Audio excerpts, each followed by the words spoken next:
Bismillahirrahmanirrahim. Saya selalu ketiduran tak dapat sholat subuh. Orang yang tak sholat subuh karena ketiduran ada hadisnya. Man nama, siapa yang tidur walam yusalli, sampai tak sembahyang subuh, balas syaitanu fi uzuni, setan kencing di telinganya. Yang tadi tak sembahyang subuh, nah itu tertulis di sini, toilet setan. Makanya ceramahnya harus terus diamalkan. Balik dari sini, pergi ke toko jam di Tanjung Pinang, cari dia. Mbak, apa jam yang paling mantap di sini? Nah, ini satu. Tanya dia, ada tak jam yang bisa menyipak? Asal jam 5 menyipak dia, lempar. Ibu-ibu yang membangunkan lakinya, rahimallahu mura'atan, Allah mencurahkan rahmat pada laki-laki, aiqadha ahlahu, yang membangunkan istrinya untuk sholat subuh. Bangun mama bangun.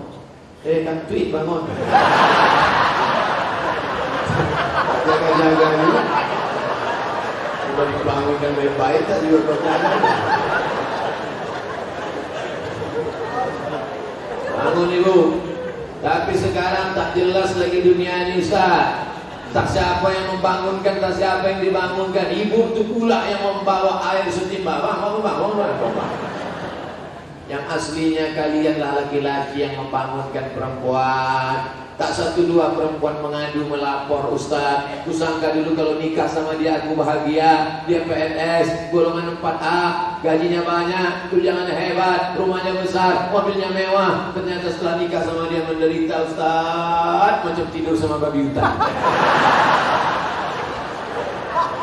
Walaupun hidup 1000 tahun, kalau tak sembahyang apa gunanya? Walaupun hidup 1000 tahun, kalau tak sembahyang apa gunanya? Besok pagi masak sarapan, ibu nyanyikan lagu itu. Walaupun hidup 1000 tahun, sampai macam tu. Walaupun hidup. Kau nyindir aku ya? Aku tak ada nyindir. Ini lagu Ustaz Somad semalam waktu di masjid.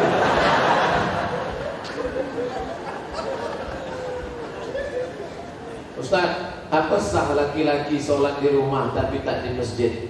Laki-laki sholat di rumah, laki-laki solehah. Laki sholat di masjid.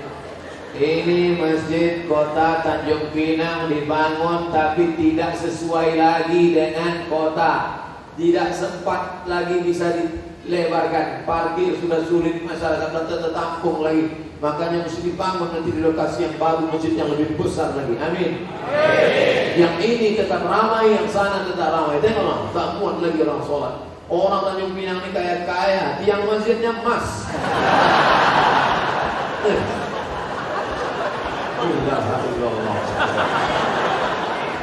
Luar biasa. Orang susah menjadi emas. Laki-laki di Tanjung Pinang tak ada yang pakai emas, karena mereka mau menunjukkan kayanya bukan dengan cincinnya, tiang masjidnya emas. Hebatnya lagi di Tanjung Pinang, walaupun tiang masjidnya emas, tapi jendelanya tak pakai kosen. Menunjukkan apa? Aman. Tanjung Pinang aman, tak ada pencuri. Kadang-kadang kita masuk ke salah satu masjid, kotak infak dicor. Kotak infak pakai rantai besi, pakai gembok. Di sini aman. Coba tengok masjid, lampunya pula macam lampu Masjid Nabawi. Luar biasa. Mas tak kuning.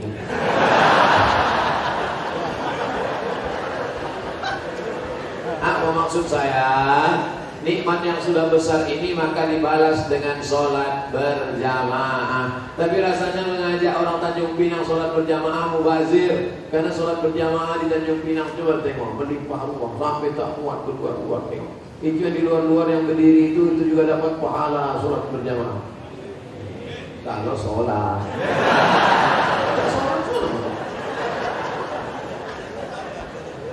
layan tayanna. Mereka yang tak datang ke masjid, jangan ulangi lagi. Yang sholat di kantor, yang sholat di rumah, yang sholat di kamar, jangan ulangi lagi. kata Nabi, kalau kalian tetap sholat di rumah, la uharriqanna alaihim buyutahum, kubakar rumah mereka. Nabi yang bilang, kalau kalian sholat di rumah, kubakar rumah mereka. Kalau hidup Nabi sekarang bertambah hotspot titik atas.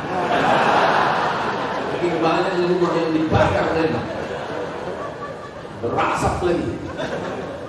Ustaz janganlah sebut-sebut asap. Asap Tanjung Pinang ini kan dari kampung Ustaz juga. Aku tahu apa yang ada dalam hati.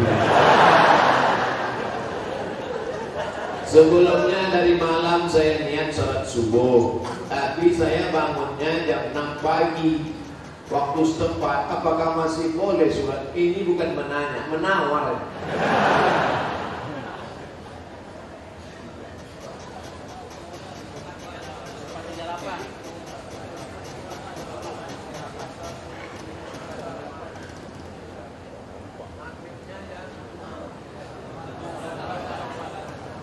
Kalau maghribnya jam 6 lewat 4, kalau maghribnya jam 6 lewat 4, kurangi 15 menit. Begitu cara mengukur isyraq. Boleh sholat sunat isyraq itu 15 menit lewat surut. Surut matahari terbit. Surut matahari terbit. Jadi kalau begitu, surut matahari terbit di Tanjung Pinang jam 5.50. 5.50 tambah 15 menit baru boleh sholat sunat isyraq jam 6 lewat 5. Itu jam kita ini imsak ada tapi isyraq tak ada. Cara mudah untuk isyraq, tengok maghribnya. Jam berapa maghribnya, begitu boleh isyraq. Kalau maghribnya jam 6 lewat 4, maka boleh sunat isyraq jam 6 subuh lewat 5. 15 menit sebelum itu subuh sudah habis. Maka di Tanjung Pinang untuk saat ini subuh sudah habis jam 5.50. Kawan, dia bangun jam 6. Ini kencing toilet setan juga. Oleh sebab itu jangan sampai tak sholat subuh. Bangun sholat subuh walaupun lambat jam 5.30. Ada waktu 20 menit lagi, jangan langsung sholat subuh, tapi qabliyah subuh. Karena qabliyah subuh khairun minad dunya wa ma fiha. Usolli sunnata subhi rak'ataini qabliyatan. Rakaat pertama qul ya ayyuhal kafirun. Rakaat kedua qul huwallahu ahad. Baru iqamat, baru sholat subuh. Jangan tinggalkan qabliyah subuh. Jangan tinggalkan qabliyah subuh walaupun terlambat. Apakah ambil zakat menunggu orang minta zakat atau mencari yang wajib zakat menerima zakat? Khuz, ambil zakat, khuz, ambil. Bukan, ayo orang beriman berzakatlah. Yang mau zakat silakan, yang nggak mau nggak apa-apa. Bukan begitu bunyi ayatnya. Khuz, ambil.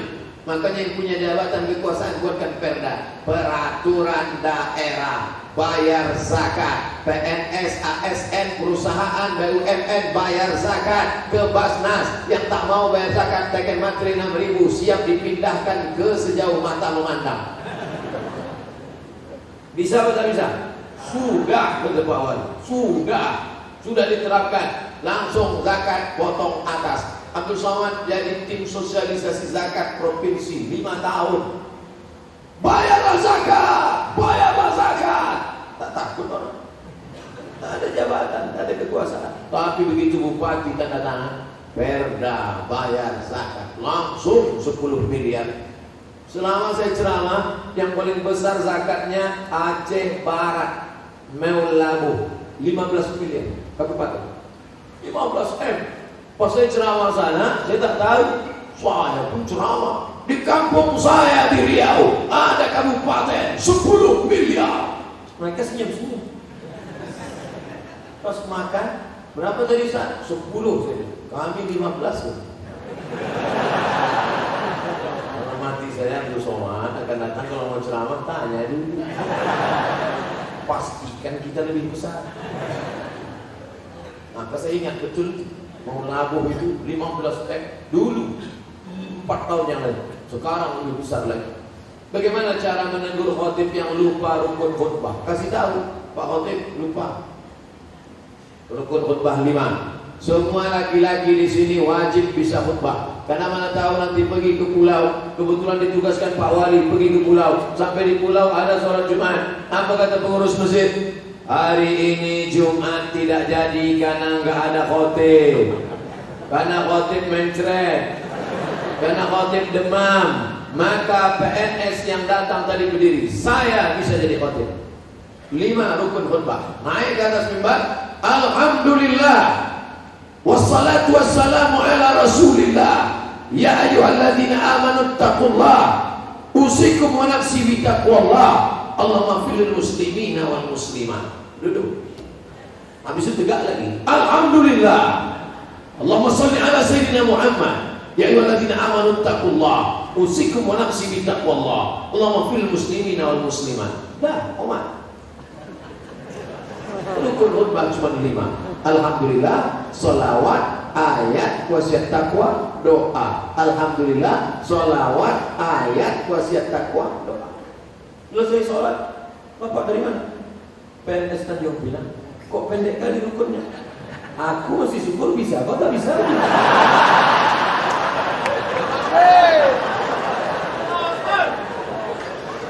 Nah, insya Allah selesai ceramah ini semua PNS, ASN Tanjung Pinang bisa jadi khotib, betul? Sependek itu pun ada juga yang ragu. Naik ke atas. Nanti latihan dulu, karena kadang walaupun kita hafal, karena grogi naik ke atas hilang juga ini. Pas naik ke atas, alhamdulillah, wassalatu wassalamu ala rasulillah. Ya ayyuhalladzina amanu taqullah, usikum wa nafsi bitaqwallah. Allahumma fil muslimin wal muslimat. Duduk. Karena khutbah mesti 2. Habis naik lagi. Alhamdulillah. Diulang balik, yang buat naik lagi sama macam tadi. Apa pendapat Ustaz tentang film The Santri yang tidak mencerminkan kehidupan pesantren yang sebenarnya dan disutradarai oleh Livi Zain yang kontroversi itu? Mulai mancing-mancing ya.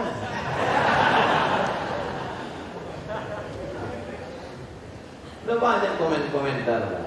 Ikuti aja yang udah ada tuh. Saya yang beban lama aja belum selesai.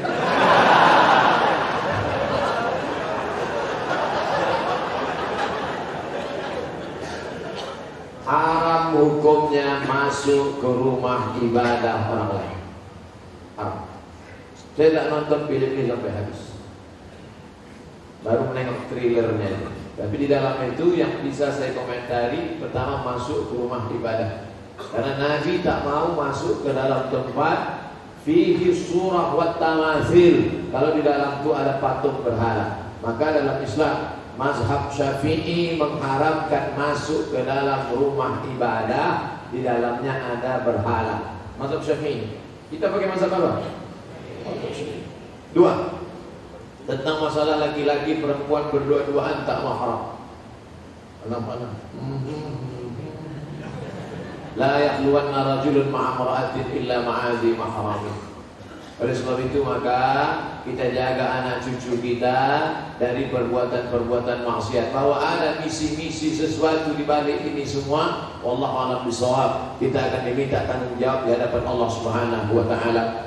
Islam tak perlu diajari bagaimana berinteraksi sosial dengan saudara kita non-muslim. Karena kita sudah lama bertetangga, apalagi orang Tanjung Pinang. Seandainya orang Tanjung Pinang ini ekstrim, tak akan ada orang Tionghoa di Tanjung Pinang, betul? Kita semuanya bisa menerima, siapapun yang datang semua bertetangga, berkawan, bersahabat. Tapi kalau sudah dalam masalah ibadah, ritual, tak ada tawar-menawar. Wala ana abidun ma'abattum, wala antum abidun ma'abud lakum dinukum. Sekarang banyak yang tak bisa membedakan kebablasan, tak bisa membedakan mana toleransi, mana toleransi. Harus bisa dibedakan. Jangan karena toleransi mengorbankan keyakinan akidah anak-anak kita. Nauzubillah.